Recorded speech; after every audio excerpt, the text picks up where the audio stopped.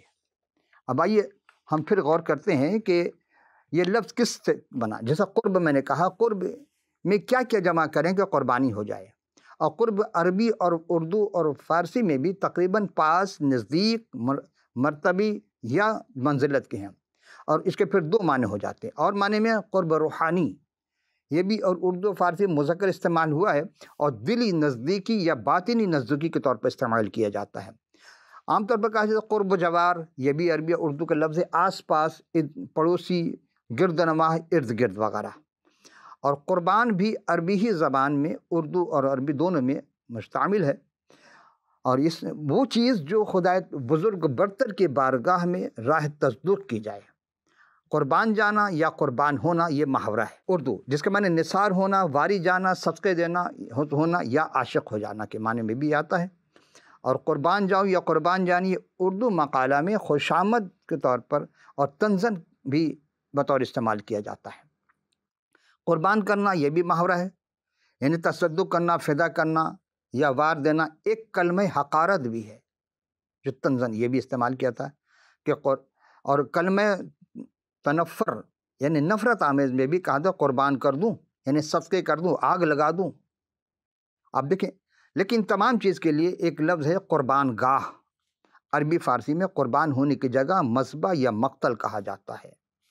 قربانت شوم یہ فارسی معقولہ ہے، تجھ پر قربان ہوں یا واری جاؤں۔ قربانی فارسی اور اردو میں ذبح یا حلال کو کہا جاتا ہے، نہیں وہ حلال جانور جو راہ خدا میں ذبح کیا جائے، جیسے عید الاضحیٰ کے موقع پر بکرے، دمبے وغیرہ ذبح کیے جاتے ہیں۔ اور قربانی کرنا اردو محاورہ میں ایثار کرنا ہے، اور دوسروں کو نفع کی خاطر اپنے نفع کو تج دینا، روک دینا، اور خدا کے راہ میں حلال جانور کو ذبح کرنا۔ آئیے اب دیکھتے ہیں کہ اس کا مفہوم کیا نکلتا ہے، پھر غور کرتے ہیں کہ یہ تو تھے چند معنی جو ہم نے پیش کیا آپ کی خدمت میں۔ تو قربانی کے مفہوم اقسام کیا ہیں؟ دیکھیں، لفظ قربانی سے پہلے قربانی کے معنی مفہوم کو سمجھنا آسان ہو جائے۔ اس کا مادہ ہے قرب، اور فیروز اللغات صفحہ 953 کے مطابق قرب یہ عربی اردو میں استعمال ہے، پاس، نزدیک، مرتبہ منزلت۔ اسی لفظ قرب میں اگر الف اور نون کو جمع کیا جائے تو قربان بنتا ہے، اور قرب کا اگر قاف کو نکال دیں، لفظ قرب قاف را با قاف نکال دیں تو رب بن جائے گا۔ گویا کہ جس کا اپنے مالک حقیقی سے ربط ہوگا، رابطہ ہوگا یا محبت ہوگی اس سے، تو وہ بے لوث اپنی پسندیدہ شے قربان کرنے میں دریغ نہیں کرے گا۔ یہ وہ لفظ قرب، رب سے قربت ہوگی تو جبھی وہ قربانی پیش کرے گا، آرام سے، دکھاوا نہیں ہوگا۔ اب آئیے، یعنی کہ چونکہ، چنانچہ، اگرچہ، مگرچہ یہ لفظ استعمال نہیں ہو، خواہ وہ سگے بھائی کیوں نہ ہو۔ اب سوال یہ پیدا ہوتا ہے کہ قربانی کیا چیز ہے؟ قربانی یہ وہ ہدیہ ہے جو پارگاہ ربوبیت میں اس غرض سے پیش کیا جائے کہ دینے والا اور لینے والا دونوں ایک دوسرے کے قریب ہو جائیں۔ اب یہ قربانی انسان کو انسان کو بھی دے سکتا ہے، یعنی ہدیہ انسان نے انسان کو دیا تاکہ دوسرے قریب ہو جائیں، وہ تحفہ بھی کہتے ہیں اس کو عام زبان میں، کہ تحفہ دے کے دوسرے قریب ہو جائیں۔ اور لینے والا بھی انسان، لیکن جب وہ خاص چیز جو خالصتاً رب تعالیٰ کے حضور پیش کی جائے تو یہ دونوں ایک دوسرے کا قریب ہو جائیں اور باہمی رفاقت حاصل کر لیں۔ تو قربانی کا اصل مقصد کیا ہے کہ ہم خدا کے قرب میں آ جائیں۔ اسی لیے آپ ہمارے ایک اسلام میں دو فرقے بہت مشہور ہیں، ایک ہے اہل سنت، ایک ہے اہل تشیع۔ اہل تشیع کے یہاں جب بھی کوئی چیز پیش کی جاتی ہے، حتیٰ کہ وہ وضو بھی کر رہے ہیں تو اس میں کہتے ہیں قربتاً الی اللہ، یعنی ہم اللہ کے قربت سے، نماز کے لیے کھڑے ہوں گے مصلی پر کہیں گے قربتاً الی اللہ، تو جب قربانی پیش کرتے ہیں وہ کہتے ہیں قربتاً الی اللہ۔ یہ عام کسی اور جگہ نہیں ہے، اسی لیے میں نے کہا قربت سے قربتاً، اور پھر اسی سے اب جو آج کا دوسرا سوال ہے، سب سے پہلے قربانی کس نے پیش کی، کس کے لیے؟ اس کا جواب قرآن شریف میں نہیں ہے۔ تو کتاب مقدس جو تورات مقدس ہے، حضرت موسیٰ کلیم اللہ علیہ الصلوۃ والسلام کو پروردگار نے عطا کی تھی، اس کے تیسرے رکوع میں 21ویں آیت میں یہ ہے، کیوں؟ اس لیے کہ یوں تو سب سے پہلے قربانی خدا تعالیٰ نے پیش کی کہ حضرت آدم علیہ السلام، حضرت حوا علیہ السلام کو جب حکم دیا تھا کہ فلاں درخت کے قریب مت جانا، لا تقرب الی الشجرہ، اس درخت کے قریب مت جانا، اور وہ اس درخت کے قریب گئے، جناب حوا گئیں ابلیس کے بہکانے پر، وہ چکنی چپڑی باتیں کیا، جھوٹ بولا، تو وہ وہاں سے جب پہنچی تو اس درخت کا پھل کو کھایا اور خود بھی کھایا، اپنے شوہر یعنی حضرت آدم السلام کو کھلا دیا۔ پھر انہیں احساس ہوا کہ ہاں ان سے خطا اولا ہوئی ہے، غلطی ہو گئی یا گناہ، اب اس کو جو بھی حکم عدولی ہو گئی ہے۔ تو رب العالمین نے پیدائش جنیزس یا تکوین جو پہلا سورہ ہے کتاب مقدس کا، اس کے 30 رکوع 15ویں آیت میں اس نے کہا کہ اب میں تیرے درمیان، یعنی ابلیس سے کہا کہ اب میں تیرے درمیان اور عورت کے درمیان اور تیری نسل اور عورت کے نسل کے درمیان عداوت ڈالوں گا۔ یعنی خدا جو محبت ہے وہ کہہ رہا ہے تیرے درمیان اور عورت کے درمیان، تیری نسل اور عورت کے نسل کے درمیان عداوت ڈالوں گا۔ تو کیا ہوگا؟ پھر وہ کہتا ہے کہ وہ تیرے سر کو کچلے گا۔ دیکھیں انسان ہمیشہ جب بھی سانپ کو دیکھتا ہے تو سر کو کچلتا ہے، اور تو اس کی ایڑی پر کاٹے گا۔ اور ہمیشہ ابلیس جو ہے وہ انسان کی ایڑی پر کاٹنے کی کوشش کرتا ہے۔ گویا کہ جس کا مفہوم یہ ہے کہ پہلا آدم سے خطا، لغزش کہیے، گناہ کہیے، سرزد ہو گئی۔ گویا کہ پچھلا آدم جو عورت کے نسل سے ہوگا، پہلا آدم سے کیا ہو گیا؟ گناہ سرزد ہو گیا، غلطی ہوئی، ترک اولا ہو گیا۔ تو اب اس نے کہا کہ جو پچھلا آدم جو عورت کے نسل سے ہوگا، یہ آئے گا، وہ سب کے لیے نجات دہندہ ہوگا۔ اور اس گناہ کی بخشش کی خاطر خدا متعال نے خود قربانی دی، اور اس قربانی کی کھال کے لباس حضرت آدم اور حضرت حوا دونوں کو پہنایا تاکہ ستر پوشی ہو۔ پھر کہا کہ تم یہاں سے نیچے اترو۔ اب آج کا تیسرا سوال کہ رب تعالیٰ نے انسانوں میں سب سے پہلے کس کو قربانی کے لیے کہا، یہ ہدیہ پیش کرنے کے لیے کہا؟ اس کے لیے ہم پہلے قرآن شریف کے سورہ مائدہ 5واں سورہ ہے اور پارہ 6 آیت نمبر 27، وَاتْلُ عَلَيْهِمْ نَبَأَ بَنِي آدَمَ بِالْحَقِّ إِذْ قَرَبْنَا قُرْبَانًا فَتَقَبَّلَ مِنْ أَحَدِهِمَا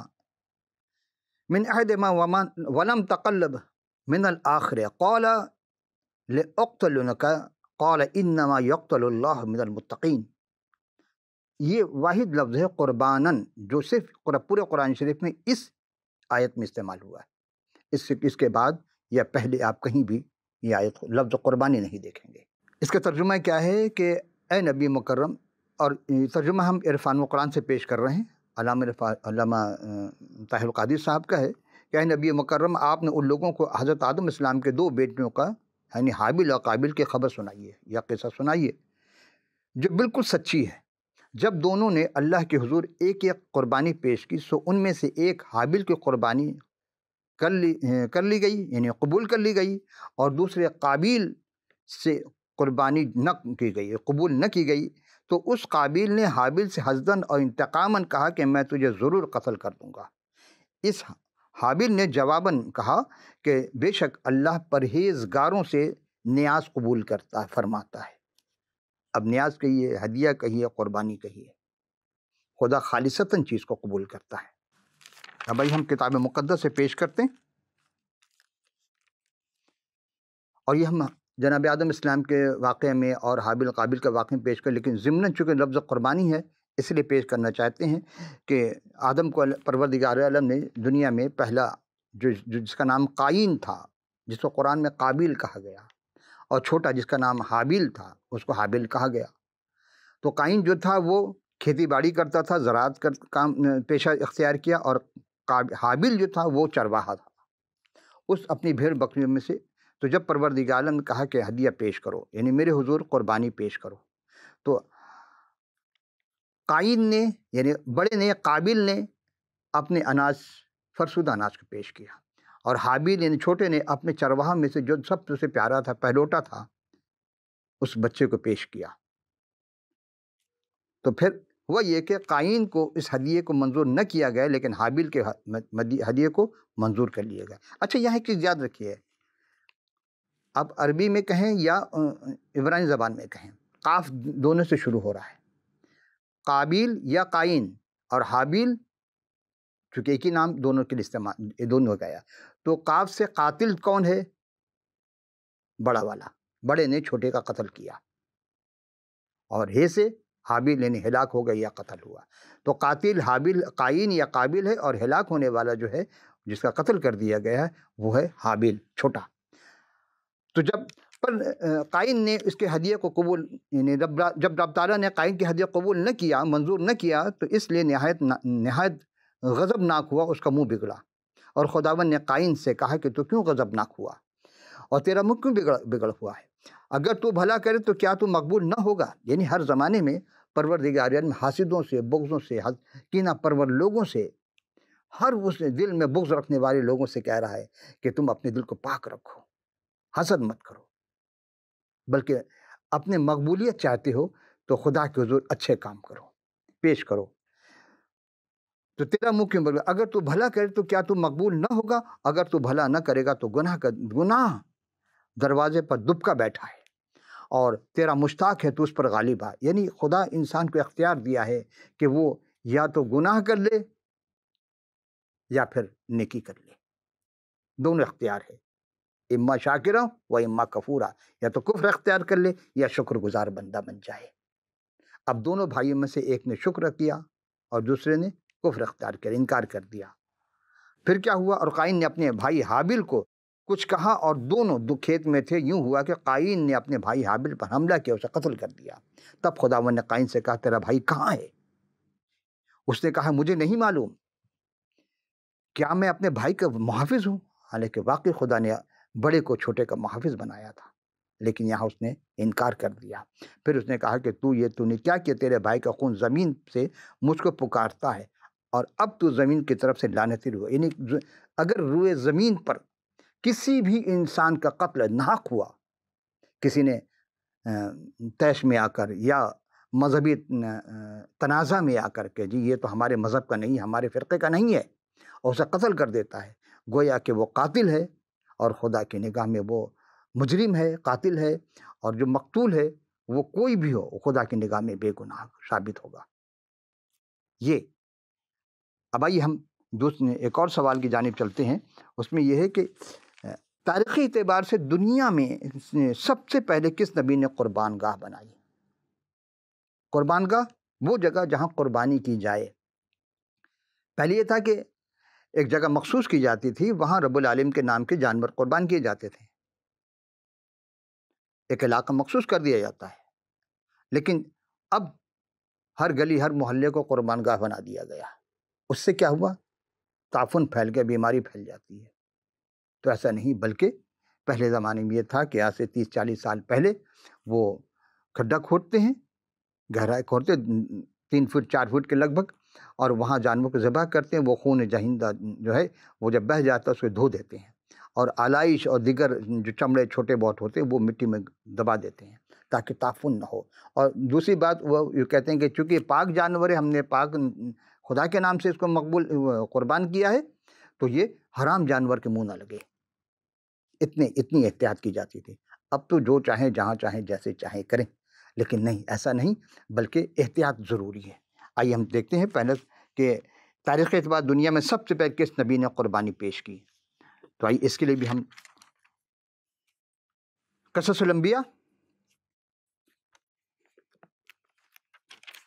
یہ ہے عماد الدین صاحب کا، اور یہ کہتے ہیں کہ ابن جریر خبر مرفوع ہے کہ ذکر رکھتے اس دن یہ لوگ بطور شکرانہ روزہ رکھتے تھے، اور یہ یعنی طوفان نوح کے نجات ملی تو انہوں نے قربانی کی. یہاں نہیں ہے، لیکن شاید یہی وجہ ہے کہ ابو ہریرہ سے مروی کیا کہ یہودیوں کے یہاں بھی یہ روزہ رکھتے تھے، لیکن قربانی کا ذکر انہوں نے نہیں کیا ہے، صرف روزہ رکھنے کا. وہ کہتے 10 محرم حرام تھا. اب تاریخی اعتبار سے اس وقت عربی مہینے کہاں تھے؟ ایک دوسری چیز آپ غور کریں گے کہ عربی مہینے بعد میں رکھے گئے. اس زمانے میں عربی مہینے نہیں تھے، چونکہ عربی زبان بھی نہیں تھی، عبرانی زبان تھی. تو آپ نے دیکھا کہ پھر زمانہ گزرا، جیسے جیسے انبیاء آئے، آدم کے بعد سیت آئے، سیت کے بعد انوس علیہ السلام آئے، انوس کے بعد حضرت قینان آئے، قینان کے بعد محللیل علیہ السلام آئے، محللیل کے بعد یارد علیہ السلام آئے، یارد کے بعد حنوک آئے، حنوک کے بعد حضرت متوسلہ آئے، اور متوسلہ کے بعد لمک آئے، اور لمک کے بعد حضرت نوح علیہ السلام آئے. اور نوح جب 500 سال کے تھے تو ان کو خدا نے 3 بیٹا عطا کیا تھا، اور جب 6 سال ہوئے تو اس وقت طوفان نوح آیا. اور اس وقت پورے زمین پر، روئے زمین پر ہر طرف گناہ ہی گناہ تھا. پورے روئے زمین پر ایک ہی شخص یعنی حضرت نوح علیہ السلام مرد راستہ باز اپنے زمانے کے لوگوں میں بے عیب ٹھہرے. تب خدا نے، کیونکہ وہ خدا کے ساتھ چلتے تھے. آج ہم دعویٰ کرتے ہیں کہ ہم خدا کے ساتھ چل رہے ہیں، لیکن ہے نہیں. ہماری زبان کچھ اور کہتی ہے. ہمیں یاد آ رہا ہے 2014 میں یہاں نیو یارک میں ایک نعتیہ مشاعرہ ہوا تھا، اور اس میں ایک بہت مشہور شاعر، بزرگ، تقریباً 12-14 کتاب شاعری کے، 2 نعت کی بھی لکھی تھی. تو اس نعت میں انہوں نے، جب ان کو بلایا گیا تو وہ ایک 2 شعر مجھے بہت پسند آیا، میں آپ کی خدمت پیش کر دوں. وہ کہتے ہیں کہ کرتے ہیں امتیاز تو ہوتا ہے یہ گماں، اس دل کا ربط آپ کے احکام سے نہیں. ہم جتنے بھی لوگ ہیں دعویٰ کرتے ہیں کہ ہم فلاں کے ماننے والے ہیں، فلاں کتاب کے ماننے والے ہیں، در حقیقت ایسا نہیں. تو رفیع الدین راز صاحب، بہت پائے کے شاعر، بزرگ، اور تقریباً ادبی دنیا میں بہت ہی مشہور اور معروف شخصیت، وہ کہتے ہیں کیا کہ کرتے ہیں امتیاز تو ہوتا ہے یہ گماں، اس دل کا ربط آپ کے احکام سے نہیں آئی. اس دل کا ربط آپ کے احکام سے نہیں، لے آئی کس مقام پر ہم کو ہماری فکر، لے آئی کس مقام پر ہم کو ہماری فکر، پیغامبر سے عشق ہے پیغام سے نہیں. کتنی اچھی بات، پیغامبر سے عشق ہے پیغام سے نہیں. پیغامبر کے نام پر قتل و کشت خون ہو رہا ہے، لیکن پیغام کیا ہے؟ ایک انسان کا قتل پوری انسانی کے قتل کے مترادف ہے. تو جب پورے روئے زمین پر گناہ پھیل گیا، بڑھتا گیا، تو اس رب العالمین کی نگاہ میں حضرت نوح علیہ السلام اور ان کا خاندان پسند آیا. تب کشتی بنانے کا حکم دیا، اور 120 سال میں کشتی بن کر تیار ہوئی. ہر روز کہتے تھے کہ توبہ کرو، ایمان لاؤ، بارش ہونے والی ہے، کیونکہ کوہر پڑتے تھے اس زمانے میں. لوگوں نے کہا کہ نہیں، یہ تو مذاق اڑانے لگے کہ بارش کبھی ہوئی نہیں، تو یہ کشتی تو خشکی پر ہے، پانی پر ہے ہی نہیں. لیکن جب طوفان نوح آیا 6ویں سال میں، اور ایک ہفتے پھر خدا تعالیٰ نے کہا کہ اب نوح تو اور تیرا خاندان اس کشتی میں آ جا. اور ہر قسم کے جانور، حلال اور حرام، 7 جوڑی اور 2 جوڑی کر کے رکھی گئی، خود بخود آئے. کون سا کمیونیکیشن تھا حضور والا، جو زبان سے نکلے الفاظ سے سارے جانور کشتی میں آ گئے. سوچئے گا، کبھی غور کیجئے گا کہ سارے جانور، وہ پہلا کیا چیز، چڑیا گھر، زو، حضرت نوح علیہ السلام نے بنایا تھا جو خدا کے حکم سے. اب آئیے، چونکہ ہم دامن وقت میں گنجائش بہت کم ہے، ہم ذرا اس مقام تک چلتے ہیں. تو نوح علیہ السلام اس کشتی میں سوار ہو گئے، اور تقریباً سال بھر سے زیادہ وہ کشتی میں رہے. ارارات کے پہاڑی پر رکی ہے. اسلامی تاریخ کہتے ہیں کہ چونکہ وہ دونوں ایک ہی اس میں ملک میں ہے، وہ کہتے ہیں دوسری پہاڑی پر، جودی کی پہاڑی پر، ارات کے پہاڑی پر رکی. پہلے انہیں کوا کو چھوڑا، پھر وہ واپس نہیں آیا، پھر کبوتری کو چھوڑا، وہ واپس آئی. اسی لیے کوا انسانوں سے دور بھاگتا ہے. کبوتری جو ہوتی ہے وہ انسانوں کے ساتھ مل کر رہنا چاہتی ہے، اسی لیے انسانوں کے گھر میں جا کر اپنا گھونسلہ بناتی ہے. تو جب وہاں اترے، یعنی کہ حضرت نوح علیہ السلام حکم خدا سے، جب خدا نے دروازہ کھولا، جب اندر گئے تو پھر خدا نہیں بند کیا تھا، خدا نہیں کھولا، اور اترے تو وہاں انہوں نے ایک مذبح بنایا، ذبح گاہ، قربان گاہ بنائی، اور خدا کے نام سے قربانی کی. پھر زمانہ گزرتا رہا. نوح کے بعد اور بھی لوگ آتے رہے. حضرت نوح کے بیٹے سم، جس کو سام کہا جاتا ہے، جب ان کی نسل آگے چلی تو سم میں ارفکسد آئے، ارفکسد کے بعد صلح آئے، صلح کے بعد عبر آئے، اور عبر کے بعد فلج آئے، اور فلج کے بعد حضرت رو آئے، اور رو کے بعد سروج، اور سروج کے بعد نحور، اور نحور کے بعد طہرہ، اور طہرہ کے بیٹے میں حضرت ابراہیم علیہ السلام آئے. اب آئیے کہ حضرت ابراہیم علیہ السلام تک ہم پہنچے، اور آج کا آخری سوال ہے کہ حضرت ابراہیم علیہ السلام نے بحکم خدا کس مقام پر وعدے کے فرزند کے لیے قربانی پیش کی؟ توریت مقدس. اچھا، یہ میں چونکہ وقت نہیں ہے، لیکن ہم چونکہ پچھلی نشست میں پیش کر چکے تھے کہ سورہ صافات آیت نمبر 100 سے لے کر 112 تک، اگر آپ 11 تک دیکھیں گے تو اس میں حضرت اسماعیل کا ذکر کیا جاتا ہے، جبکہ 182 آیت ہے سورہ صافات میں، کہیں بھی حضرت اسماعیل کا نام نہیں ہے، لیکن بشرنا یا بیسحاقہ و یعقوبہ کا جو لفظ استعمال کیا گیا ہے 12ویں 13ویں آیت میں، تو اس سے پتہ چلتا کہ قربانی اسحاق علیہ السلام کی ہوئی ہے۔ اب آئیے دیکھتے ہیں کہ رب العالمین نے ابراہیم السلام کو حکم دیتا ہے کہ اسحاق کی قربانی پیش کرو، اور 22ویں آیت میں پوری تفصیل ہے، 22ویں رکوع میں پوری تفصیل ہے، لیکن چونکہ وقت کم ہے میں چیدہ پیش کروں گا کہ ان باتوں کے بعد ایسا ہوا کہ خدا نے ابراہیم کو آزمایا اور اسے کہا کہ اے ابراہیم، تو ابراہیم السلام نے کہا کہ لبیک، میں حاضر ہوں۔ تب اس نے کہا کہ تو اپنے بیٹے اسحاق کو جو تیرا اکلوتا ہے اور جسے تو پیار کرتا ہے ساتھ لے کر موریا کے ملک میں جا، اور وہاں اسے پہاڑ پر میں سے ایک پہاڑ میں پر جو میں تجھے بتاؤں گا سوختنی قربانی کے طور پر چڑھا۔ سوختنی قربانی یعنی جلا کر راکھ کر دینے والی قربانی۔ اب آئیے، تب حضرت ابراہیم نے صبح سویر اٹھ کر اپنے گدھے پر 4 جامہ کسا اور اپنے ساتھ 2 جوانوں کو اور اپنے بیٹے اسحاق کو لیا، سوختنی قربانی کے لکڑیاں چیری اور اٹھ کر کے اس جگہ کو جو خدا نے بتائی تھی روانہ ہوئے۔ تیسرے دن ابراہیم السلام کی نگاہ اور اس جگہ سے دور جو تھا وہ دیکھا۔ تیسرے دن پہنچے، تب ابراہیم السلام نے اپنے نوجوان سے کہا تم یہاں ٹھہرو، یعنی گدھی کے پاس، میں اور یہ لڑکا دونوں ذرا وہاں تک سجدہ کر کے تمہارے پاس لوٹ آئیں گے۔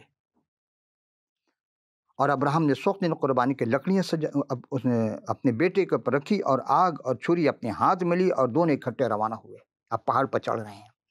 تب اسحاق نے اپنے باپ سے کہا، یعنی حضرت ابراہیم السلام سے کہا کہ یا ابتا، یعنی اے ابا۔ باپ نے جواب دیا ہاں بیٹے، لبیک، میں حاضر ہوں، کہو کیا کہنا چاہتے ہو۔ حضرت اسحاق نے فرمایا کہ بابا جان، ہمارے پاس تو آگ ہے، لکڑیاں ہیں اور چھری ہے، لیکن سوختنی قربانی کے لیے برہ نہیں ہے۔ ابراہیم السلام نے کہا کہ بیٹے آپ ہی اس واسطے سوختنی قربانی کے لیے برہ مہیا کرے گا، کون؟ خدا۔ اور جب اس مقام پر جاتے ہیں اور اپنے بیٹے کو اس قربان گاہ پر لکڑی چندی اور بیٹے کو باندھ کر کے جب چاہا کہ میں ذبح کروں ہاتھ بڑھایا چھری کے لیے، تو اس وقت پھر اس نے کہا کہ تو اپنا لڑکے پر سے ہاتھ نہ چلا۔ کس نے؟ تب خداوند کے فرشتے نے اسے آسمان سے پکارا، اے ابراہیم، اے ابراہیم۔ اس نے کہا کہ میں حاضر ہوں۔ پھر اس نے کہا کہ تو اپنا ہاتھ لڑکے پر نہ چلا، اور اس لیے کہ کیونکہ تو میں جان گیا کہ تو خدا سے ڈرتا ہے، اس لیے تو اپنے بیٹے کو جو تیرا اکلوتا ہے مجھے دریغ نہ کیا، انہیں قربان کرنے میں دریغ نہ کیا۔ اصل میں یہاں دیکھنا ہے کہ قربانی کے لیے برہ جو ہے وہ بیٹا بنا، خدا نے ابراہیم کے بیٹے کو روک دیا، پھر کون برہ بنا؟ اس سوال کے جواب کے لیے ہم اگلی نشست میں پھر حاضر ہوں گے کہ وفدنا بذیب عظیم، کہ ذیب عظیم کون تھا، یہ کون بنے گا۔